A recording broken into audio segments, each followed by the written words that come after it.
How's it going? For this video, we're gonna dive a little more into like the concepts and more into like Fibonacci and how we actually use it. So your your Fibonacci tool if you're first starting will look something like this. What's it this? This is what it will look like if you don't use um if you haven't used a Fibonacci tool, it will look like this. But obviously, you can go into the settings and you can like remove the background so it's just the line, so it's just a bit cleaner. You can change the colors, you can remove the levels and stuff like that. So essentially how normal retail traders would use Fibonacci is like so for example, you have your swing like so, right? And what they'll do is they'll see this market structure, and how you use Fibonacci is from the low, right, to the high,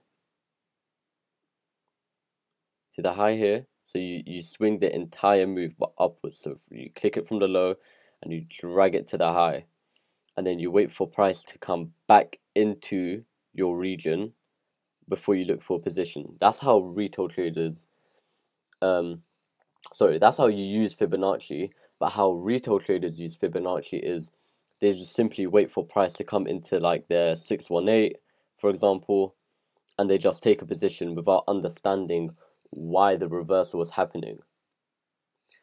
They don't understand how it works. They just know that at these levels there is a reversal, so they just take their risk like so. But that's what gives them poor risk to reward ratio, because by doing so you're not understanding that you're gonna have a larger so you're gonna have like a what's it called, you're gonna have like a 30 pip stop loss, and you're not gonna make that much of a profit. So for example, if you caught the move, you're only gonna make 5%, 3%, 4%. Whereas using the Fibonacci tool and understanding price action, being more accurate, you can drastically increase your risk to reward ratio.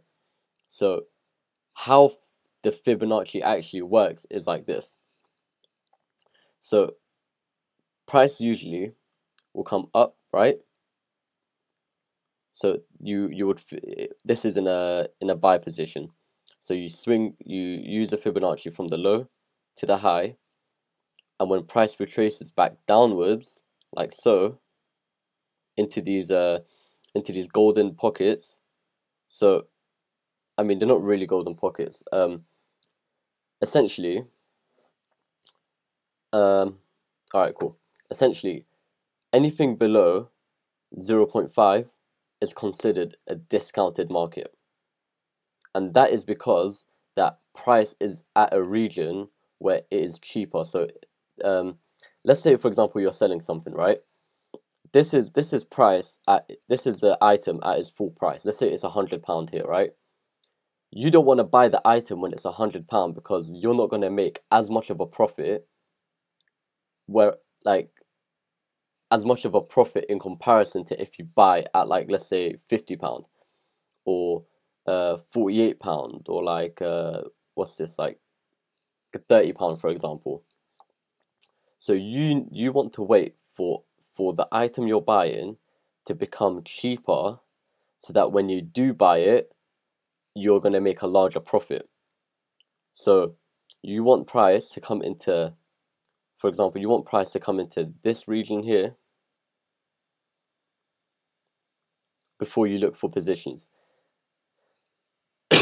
When you learn the concepts, the entry concepts that's going to be in tier 2, what you'll find is, let's just say for example this is your inefficiency, right?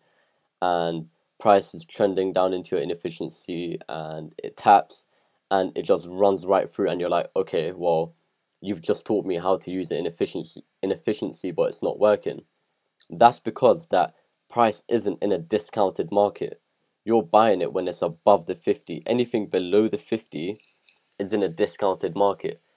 The more premium or discounted price is, the higher likelihood the move is due to cheaper price. Think about it this way, yeah? when institutions or banks or hedge funds or investors, when they enter the markets, they don't enter with 1.0 lot sizes or like 0.10 or whatever normal retail traders use. They enter with hundreds of thousands of lot sizes, like big, big positions. So the cheaper price, the lower prices and the cheaper prices for them, the more profit they'll make. So if an inefficiency is here, the likelihood that this is valid is not really likely. The likelihood that an inefficiency in a more discounted market, let's say here, is more likely, because this is in a more discounted market and there's a higher likelihood that this reversal is going to happen. This is how Fibonacci works. What retail traders fail to understand is that price isn't bouncing off the 7-9. Price is coming into a discounted market and reacting off of an inefficiency. That is what's happening. So essentially, if anything is above the 50, 9 times out of 10, it's invalid. What I advise is don't buy or sell until price comes below the 50%. And the deeper it comes in, the more likelihood the move is. So let's just say, for example, hold on, let me just show you an example of this. Hopefully that makes sense. Also, just as a how do I say it? Last tip. No, not last tip. If in a sell position, it will be called a discount market. But if, for example, we invert, so sorry, this is the wrong way. In a buy position, it will be called a discounted market. In a sell position, this will be called a premium market. So that's the difference. And let me just show you a nice example of this in real time. Let's just go to like the 15. Let's try to find a good example of this. Alright, cool. Let's just look here.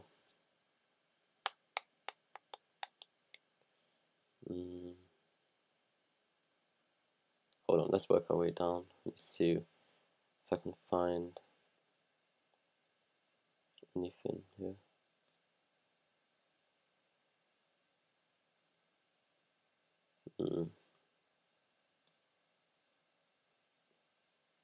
Alright, let's look here, yeah? So let's see this move here, right? All the way down here. This is the swing, because that's the high to the low. Because we're selling, we want to do it from the high to the low and wait for price to go back into our region. So sorry, let me just do so we want price to come back into the golden pockets. It won't work the other way around, right?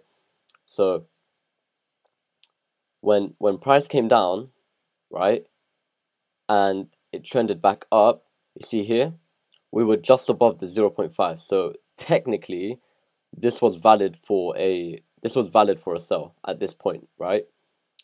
But there must have been something here, right? There must have been something here in a more in a more premium market that was more appetizing, that was like price's priority. Do you understand?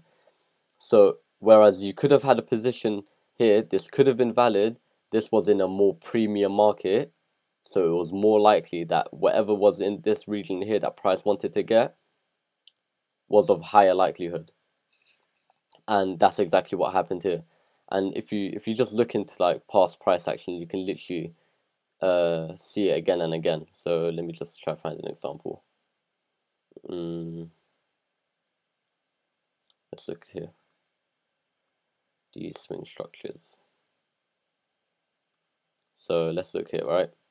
From this low, so now we're buying, we're doing it from the low to the high, and then drag it across. Yeah.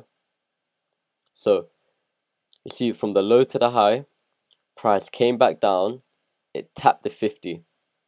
So it tapped discounted market. it was valid for a buy. However, there must have been something in this previous price action here that was more appetizing for price action, simply because this was in a more discounted price like region. So let's just say you wanted to buy, right? And your take profit was when this break of structure here happened. So your take profit was obviously when price did this, right? Let's just say you bought here.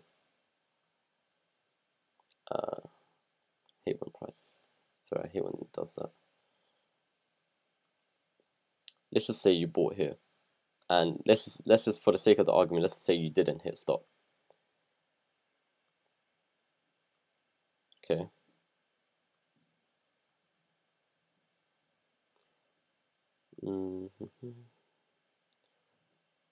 Let's just say you bought here. Okay.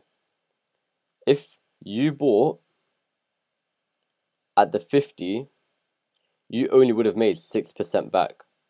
Should price have broken the structure to the upside and you took your profit, you only would have made 6% back. However, buying at a more discounted market, you would have made 9% back. So you're literally making half more, basically. You're making a larger profit with the same trade. So understanding that price might want to dive into a more discounted market will allow you to understand that the move is essentially higher likely to happen. So if there's an inefficiency or like a sponsored candle or a lacuna anywhere above the 50, always remember that there's probably going to be something below that price is more likely to come back into. So yeah, besides that, don't really have much more to talk about on this subject. So thank you guys for listening, and on to the next.